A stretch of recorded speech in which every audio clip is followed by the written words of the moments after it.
Ideal international school के director Sunil Kumar Singh सबसे पहले कोरोना वैश्विक महामारी के बाद शिक्षा व्यवस्था पर किस प्रकार का प्रभाव पड़ा है और विद्यालयों में ऑनलाइन एजुकेशन की जो फैसिलिटीज है वह कितना कारगर है, इन विषयों पर हम इनसे जानते हैं। सर, आपका स्वागत है। जी, यह कोरोना वैश्विक महामारी हमारे देश के लिए बहुत बड़ा घातक सिद्ध हुआ और जहां तक बात है यह शिक्षा पर, तो यह कोरोना महामारी के कारण हमारे देश के सभी बच्चों पर इसका बहुत बुरा प्रभाव पड़ा है और यह कोरोना महामारी हमारे देश के बच्चों को बहुत पीछे ले गई है, जो कि पूरा करना असंभव है। फिर भी हम लोग ऑनलाइन एजुकेशन के माध्यम से जितना भी बन सकता है, जितना भी माध्यम हम लोगों के पास है या जिस माध्यम से हम लोग व्हाट्सएप से ऑनलाइन एजुकेशन दे रहे हैं, उससे बच्चों का विकास हो रहा है, बच्चे पढ़ रहे हैं। फिर भी कुछ ऐसे बच्चे होंगे जिनके पास साधन की कमी है, वही इससे अलग होंगे, अन्यथा हमारे विद्यालय के सभी बच्चे इसका लाभ उठा रहे हैं। इंटरनेशनल स्कूल तरवारा के डायरेक्टर न्यूज 360 डिग्री से मुखातिब हैं और इस समय कोरोना वैश्विक महामारी का समय चल रहा है। शिक्षा व्यवस्था पर काफी व्यापक प्रभाव पड़ा है, विशेष करके विषम परिस्थितियों का सामना करना पड़ रहा है। ऐसे में अंदाजा लगाया जा सकता है कि जो विद्यालय के संचालक हैं उनके समक्ष किस प्रकार की समस्याएं आ रही हैं और इसके समाधान को लेकर के काफी संघर्ष करना पड़ रहा है। ऑनलाइन एजुकेशन के संदर्भ में हमारे साथ इनकी बातचीत हो चुकी है। भारत सरकार की नई शिक्षा नीति लागू हुई है और ऐसे में मानव संसाधन विकास मंत्रालय का नाम बदलकर केंद्र सरकार ने शिक्षा मंत्रालय रख दिया है और नई जो शिक्षा नीति लागू हुई है इसको लेकर के सभी शिक्षाविद और साथ ही साथ शिक्षा प्रेमियों के बीच कहीं न कहीं यह जो है कंफ्यूजन पैदा हो रहा है कि नई शिक्षा नीति कैसी होगी और कैसे सरकार इसको इम्प्लीमेंट कर पाएगी। वर्तमान समय में कोरोना वायरस से जो प्रभाव पड़ा है शिक्षा व्यवस्था पर, ऑनलाइन एजुकेशन के विषय में सुनील कुमार सिंह से जानना चाहेंगे कि आइडियल इंटरनेशनल स्कूल की जो व्यवस्था है इस कोरोना काल में कैसी है और सरकार के द्वारा जो सिस्टम प्रोवाइड किए गए हैं निजी विद्यालय उससे कितना अलग और कारगर शिक्षा दे रहे हैं। जी, जहां तक बात है यह कोरोना वैश्विक महामारी का, तो यह कोरोना वैश्विक महामारी पूरे देश में है और जहां तक सरकारी व्यवस्था है तो सरकारी व्यवस्था में जो भी बच्चे हैं, ऐसे तो बहुत सारी वैश्विक महामारी के कारण और बाढ़ के चलते हम लोगों का जैसे बिहार राज्य में काफी प्रभावित हुआ है, लेकिन सरकारी विद्यालय के बच्चे और निजी विद्यालय के बच्चों में कुछ अंतर है। हम लोग जो शिक्षा दे रहे हैं व्हाट्सएप और ऑनलाइन एजुकेशन के माध्यम से, यह ज्यादा कारगर इसलिए हो रहा है कि हम लोग व्हाट्सएप पर काफी समझा करके और A4 पेपर पर क्वेश्चन को सॉल्व करके इसको भेजते हैं। सरकार की जो व्यवस्था है वह सरकार की व्यवस्था में सरकारी स्कूल के जो बच्चे हैं उनके पास साधन की कमी है, उनके पास किसी भी तरह का साधन नहीं होने की वजह से बहुत सारे बच्चे हैं जो कि शिक्षा से वंचित हो रहे हैं और उनके पास ऐसी कोई व्यवस्था सरकार के पास नहीं है जो हर बच्चों के पास वह साधन पहुंचा सके।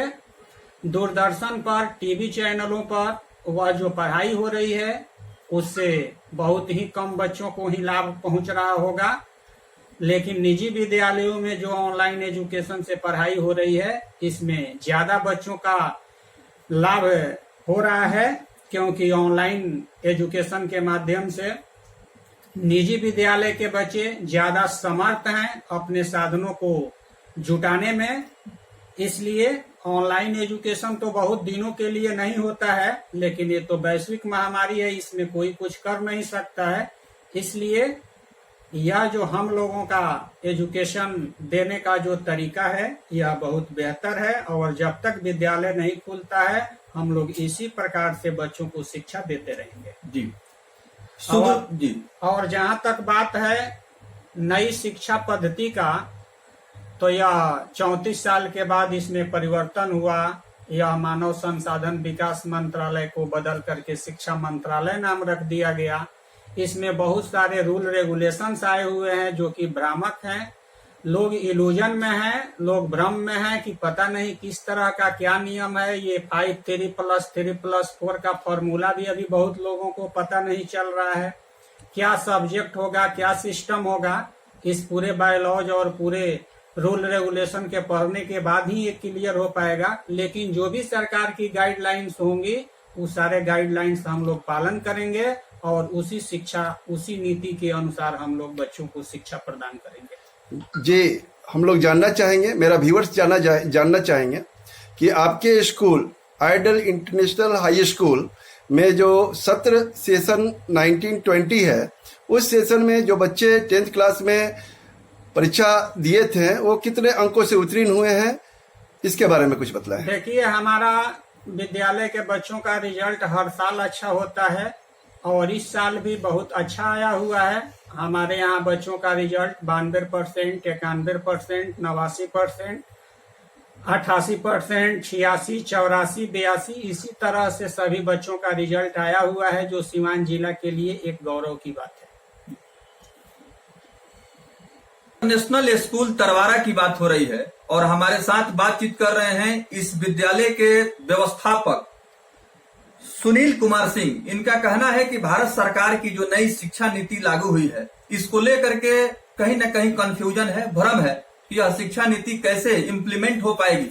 और इसको लेकर के कयास भी लगाए जा रहे हैं कि जैसे यह सार्वजनिक हो जाती है तो निश्चित रूप से बहुत सारी जो उलझने हैं वो दूर हो जाएगी। आइडियल इंटरनेशनल स्कूल के व्यवस्थापक से जब बातचीत मैंने किया और उनसे मैंने यह पूछा कि ऑनलाइन एजुकेशन के विषय में आपका अपना व्यक्तिगत विचार क्या है, तो इन्होंने स्पष्ट रूप से कहा कि बिहार सरकार या भारत सरकार के द्वारा जो भी कार्यक्रम चैनलों के माध्यम से चलाए जा रहे हैं, उसका भरपूर लाभ ग्रामीण क्षेत्र के विद्यार्थियों तक नहीं पहुंच पा रहा है। कहीं न कहीं एक तरह से कहा जाए तकनीकी समस्या हो सकती है या आधारभूत संरचना का अभाव हो सकता है, जिसको लेकर के प्रतिदिन समस्याओं का सामना विद्यार्थियों को करना पड़ रहा है। ऐसे में चलते चलते चूंकि रक्षाबंधन का त्योहार और राष्ट्रीय त्योहार 15 अगस्त स्वतंत्रता दिवस काफी नजदीक है, आइडियल इंटरनेशनल स्कूल के व्यवस्थापक सुनील कुमार सिंह इस विषय में अपना क्या हार्दिक शुभकामना छात्र छात्राओं, शुभचिंतकों, विद्यार्थियों और देशवासियों को देना चाहेंगे। राखी का त्योहार और 15 अगस्त हमारे देश का सबसे महत्वपूर्ण त्योहारों में एक है। इसे हम लोग बहुत ही धूमधाम से मनाते हैं। 15 अगस्त में भी हम लोग बहुत सारी तैयारियां करते हैं, लेकिन इस साल इस कोरोना वैश्विक महामारी के कारण हम लोगों का विद्यालय बंद है, तो इसकी हम कोई तैयारी नहीं कर पाएंगे। परंतु राखी का त्योहार हम पूरे अपने देशवासियों के साथ साथ अपने ग्रामवासियों को शुभकामना देंगे कि राखी का त्योहार बेहतर ढंग से मनाएं और एक दूसरे को, भाई बहन जो भी हैं, वो प्रेम व्यवहार से एक दूसरे के इस राखी का त्योहार का शुभकामना दें। जी, ये चलते चलते मैं ये पूछना चाहूंगा, क्या इस वैश्विक महामारी में एडमिशन क्या हो रहा है आपके स्कूल में या अभी एडमिशन बंद है? एडमिशन अभी नहीं हो रहा है, विद्यालय बंद है, इसलिए एडमिशन नहीं हो रहा है। जैसे ही गाइडलाइन बिहार सरकार की आएगी कि आप लोग एडमिशन करें, तो हम लोग एडमिशन शुरू करेंगे, एडमिशन लेंगे। हम किसी भी बच्चे को सत्र और उसके उम्र और क्लास को पीछे नहीं होने देंगे। 2019-20 का जो सत्र है और बच्चों के लिए क्या मतलब किस तरह से ये कोर्स जो है कंप्लीट हो पाएगा, अगर ये मतलब आगे अगले महीना अगर भारत सरकार के द्वारा ये खुल जाता है स्कूल शिक्षा? यह कोर्स हम पूरा कराएंगे। इसके लिए थोड़ा समय में बढ़ोतरी करेंगे, बच्चों के लिए उसको ज्यादा वर्क देंगे और स्कूल भी खोल करके चलाएंगे। उसके साथ भी ऑनलाइन एजुकेशन के माध्यम से उसको पढ़ाते रहेंगे। ऐसे भी हम लोग अप्रैल से ही ऑनलाइन एजुकेशन दे रहे हैं और जो कुछ भी बच्चों को परेशानी होगी उसे हम स्कूल में सॉल्व करेंगे और जितना संभव होगा उसे हम ऑनलाइन एजुकेशन के माध्यम से उन्हें मार्च के पहले कंप्लीट करवा देंगे। ये थे सुनील सर, जो आइडल इंटरनेशनल हाई स्कूल के संचालक हैं। और न्यूज 360 डिग्री में सर आपको बात करने के लिए बहुत बहुत धन्यवाद। Thank you.